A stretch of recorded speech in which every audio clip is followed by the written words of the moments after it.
Hello students, मैं हूं मंजीत कुमार और आपके अपने यूट्यूब चैनल पर एक नए वीडियो के साथ में प्रेजेंट हुआ हूं। और वीडियो जो है वो बहुत ही इम्पॉर्टेंट है।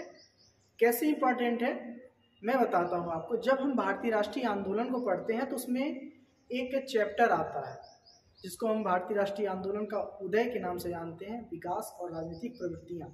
एक चैप्टर होता है कि मतलब भारत में राष्ट्रीय आंदोलन का उदय कैसे हुआ, उसका धीरे धीरे विकास कैसे हुआ।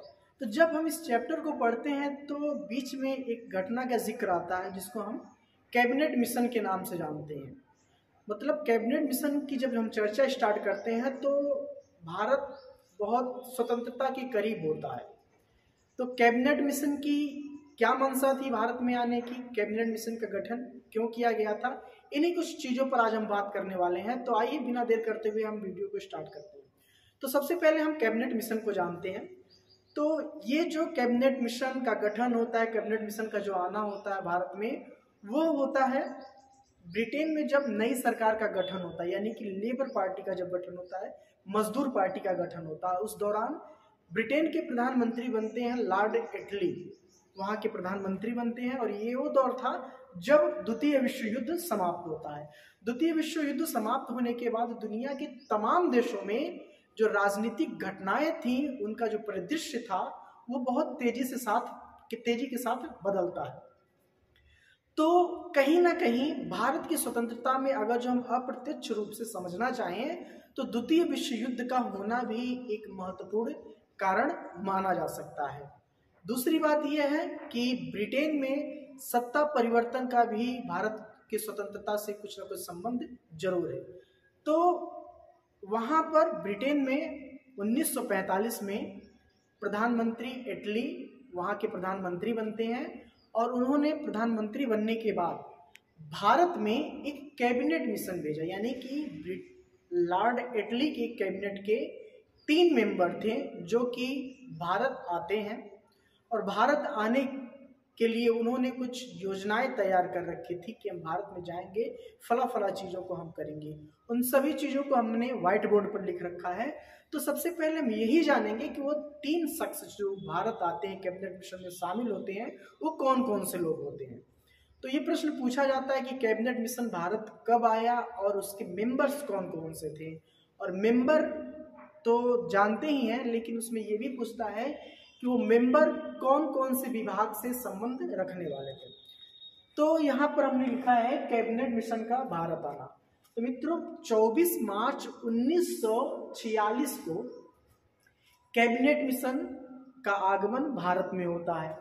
और इसके 3 सदस्य थे, कैबिनेट मिशन के 3 मेंबर्स थे। वो मेंबर्स कौन कौन से थे तो यहाँ पर हमने लिख रखा है Lord Pethick Lawrence. Lord Pethick Lawrence Bharat के मंत्री थे। आपको पता होगा कि जब 1858 में सीधे तौर पर ब्रिटिश साम्राज्य की हुकूमत भारत में स्थापित हुई, तो उसी समय से भारत में एक नए पद का सृजन हुआ। वैसे तो सबसे पहले वायसराय ही यहाँ का देश का भारत का सबसे प्रमुख अधिकारी माना जाता था, लेकिन वायसराय से ऊपर एक पद का सृजन हुआ जिसको भारत सचिव के नाम से जाने लगा। और कहीं कहीं भारत मंत्री भी लिखा रहता है। तो यह बड़ा पद था जो कि भारत सचिव कौन थे उस समय, लॉर्ड पैथिक लॉरेंस थे, जो कि वहाँ के प्रधानमंत्री इटली के कैबिनेट के मेंबर थे। ये थे लॉर्ड पैथिक लॉरेंस। दूसरे जो सदस्य थे मित्रों वो थे सर स्टैफर्ड क्रिप्स। ये थे व्यापारिक संघ के अध्यक्ष थे, या यूं कह सकते हैं बोर्ड ऑफ ट्रेड के अध्यक्ष। कौन था, सर स्टैफर्ड क्रिप्स। और जो तीसरे मेंबर थे जिनका नाम था एवी अलेक्जेंडर, ये थे सैन्य सदस्य थे, ये सैनिक संबंधों से तालमेल रखने वाले अधिकारी थे। तो ये 3 मेंबर पूछे जाते हैं कि कौन कौन से थे परीक्षा में, तो आप लोग ध्यान से देख लीजिएगा। वो 3 सदस्य थे Lord Pethick Lawrence, Sir Stafford Cripps और अलेक्जेंडर, ये तीनों मेंबर थे। काफी इंपॉर्टेंट प्रश्न है। अब हम ये जानेंगे कि कैबिनेट मिशन जो भारत आया वो किन किन योजनाओं को लेकर के, किन किन महत्वपूर्ण चीजों को लेकर के भारत आया था। तो यहाँ पर हमने लिख रखा था कि जो कैबिनेट मिशन की मुख्य बातें थी वो क्या है। तो मुख्य बातों में हमने लिख रखा है कि ये पहली बात थी कैबिनेट मिशन की, वो क्या करता, पाकिस्तान की मांग को क्या करता था, वो अस्वीकृति, यानी कि वो पाकिस्तान की मांग को स्वीकार करने के पक्ष में नहीं था। हालांकि आप लोग जानते ही हैं कि पाकिस्तान की मांग खुले तौर पर 1940 में ही हो गई थी। दूसरी कैबिनेट मिशन की जो मुख्य बातें सामने निकल करके आती है वो इसकी योजना थी कैबिनेट मिशन की कि भारत के लिए हम क्या करेंगे, संघ राज्य का निर्माण हम करेंगे, ये प्रस्तावित था। अगली बात, संघ की कार्यकारिणी और विधायिका के संबंध में थी। और पांचवी बात मित्रों थी कि सांप्रदायिकता का प्रश्न, क्योंकि आप लोग जानते हैं कि भारत में सांप्रदायिकता के आधार पर निर्वाचन होना बहुत पहले से ही स्टार्ट हो गया था। तो ये भी एक योजना थी कैबिनेट मिशन में। अगला कह रहा है अवशिष्ट शक्तियों पर प्रांतों का अधिकार, यानी कि कैबिनेट मिशन की योजना के अंतर्गत ये बातें लिखी गई थी कि भारत में को जो अवशिष्ट शक्तियां दी जाएंगी उन पर अधिकार किसका होगा, प्रांतों का अधिकार होगा।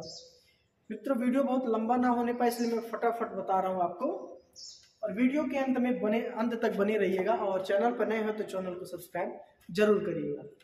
अगला कह रहा है मित्रों, जो भारत में भारतीय देश के राजा महाराजा हैं, रियासतें हैं उनके, उन राजाओं का क्या होगा, रियासतों पर अधिकार होगा कैबिनेट मिशन को। चूंकि जो यहाँ के प्रधानमंत्री थे वो भारत की समस्या को बहुत जल्द ही निपटाना चाह रहे थे, तो ये तमाम अपने प्रस्ताव को लेकर के आए थे कैबिनेट मिशन। संविधान पर पुनर्विचार, अगला बात कह रहा है कि जो संविधान का निर्माण किया जाएगा भारत में वो संविधान सभा की संरचना के आधार पर किया जाएगा। अगली बात यहाँ पर कह रहा है अंतरिम सरकार का गठन। कैबिनेट मिशन की ये भी एक मुख्य बात थी कि अंतरिम सरकार का गठन ब्रिटिश भारत में संधि।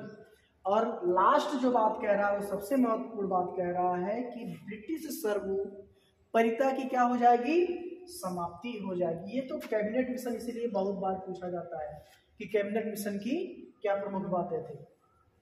तो मित्रों ये सारी बातें अब हम जानेंगे। भारत में क्या है, अंतरिम सरकार का गठन, ये जो है अब अंतरिम सरकार का गठन किया गया। कब होता है, आ जाता है मित्रों सितंबर आ जाता है। सितंबर 1946 में क्या होता है, पंडित नेहरू की अध्यक्षता में अंतरिम सरकार का गठन किया जाता है। और मुस्लिम लीग जो थी, एक अलग समय बात बताना चाहूंगा कि इसका अंतरिम सरकार को क्या कर रही थी, विरोध कर रही थी। और विरोध करने के नाते जो मुस्लिम लीग थी भारत में क्या की, प्रत्यक्ष कार्रवाई दिवस मनाया। प्रत्यक्ष कार्रवाई दिवस में हम ये समझ सकते हैं कि बड़े पैमाने पर भारत में दंगे हुए और हजारों निर्दोषों की जानें गई। तो प्रत्यक्ष कार्रवाई दिवस के रूप में मनाया था मुस्लिम लीग ने इस अंतरिम सरकार के गठन को लेकर के। और कई मामले में जब प्रत्यक्ष कार्रवाई होने लगी तो फिर 20 नवंबर, सितंबर चल ही रहा है, 20 नवंबर आता है, धीरे धीरे 20 नवंबर को वायसराय जो था भारत का, जो सर्वोच्च अधिकारी होता था, गवर्नर जनरल होता था, वो क्या करता है, संविधान सभा के जितने भी मेंबर होते हैं उनको बैठक के लिए क्या बुलाता है, आमंत्रित करता है। और आमंत्रित करने के बाद जो मुस्लिम लीग के उस समय बड़े नेता थे मोहम्मद अली जिन्ना क्या करते हैं, उस बैठक में भाग लेने से इनकार कर देते हैं। और बाद में ये जब पता चलता है ब्रिटिश गवर्नमेंट को, तो मुस्लिम लीग के तमाम सदस्यों को वो कहाँ बुलाती है, लंदन में बैठक करने के लिए बुलाती है, वार्ता करने के लिए बुलाती है कि आप लोग भला क्यों सरकार के गठन में क्यों हिस्सा नहीं ले रहे हैं। हालांकि जब ये सभी मुस्लिम लीग के मेंबर ब्रिटेन जाते हैं, ब्रिटेन जाने के बाद ये भी वार्ता क्या होती है, असफल रहती है। तो लास्ट में लॉर्ड एटली ये घोषणा करते हैं कि चलिए ठीक है, अब 9 सितंबर को 1946 को संविधान का कार्रवाई प्रारंभ होता है। मित्रों मिलते हैं अगले वीडियो में। आशा करता हूँ कि वीडियो अच्छा लगा होगा। वीडियो अच्छा लगा हो तो चैनल को सब्सक्राइब करें, लाइक करें तथा